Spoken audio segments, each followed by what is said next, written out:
Bonjour, la différence entre soft skills et hard skills est très simple. Les hard skills, ce sont les compétences métiers, les compétences techniques, les compétences fonctionnelles. C'est tout ce qui concerne la réalisation des tâches sur un poste de travail, que le travail soit manuel ou intellectuel. Ce sont les compétences nécessaires pour permettre à un travail d'être fait dans le cadre d'un processus de production établi et répétitif, et cela peut concerner aussi bien une production de biens physiques que de services.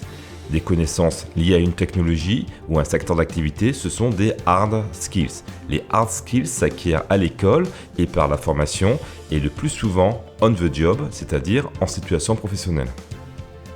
Les soft skills, c'est ce que l'on appelle les compétences conceptuelles. C'est une combinaison de compétences personnelles et sociales qui permettent les interactions humaines dans une organisation. Ce sont des compétences qui peuvent être transférées à n'importe quel poste, métier ou industrie et même utilisables dans la vie personnelle, amoureuse ou familiale. Plus le niveau de responsabilité et de rémunération d'un poste est élevé, plus le poids des soft skills sera important dans la fiche de poste et dans la sélection par les recruteurs.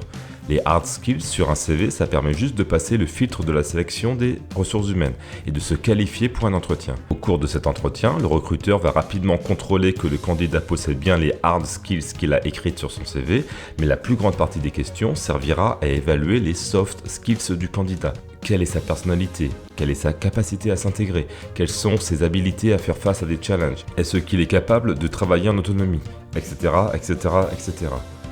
Si tu as décroché un entretien en face à face, mais que tu n'as pas été sélectionné pour le job, c'est parce que tu n'avais pas les soft skills attendus par le recruteur, ou qu'un autre candidat maîtrisait mieux que toi les soft skills. Dans ce cas de figure, le problème ne vient pas des hard skills, puisque si tu n'as pas menti, tu les possèdes, c'est écrit sur ton CV, et il a passé le filtre de présélection. Si tu n'as pas eu la promotion interne que tu visais quand le poste de ton chef est devenu libre, c'est parce que tu ne maîtrisais pas assez bien les soft skills. Les hard skills, tu les as déjà puisque tu occupes déjà le poste. Et ton boss maîtrise certainement beaucoup moins bien les hard skills requises que toi.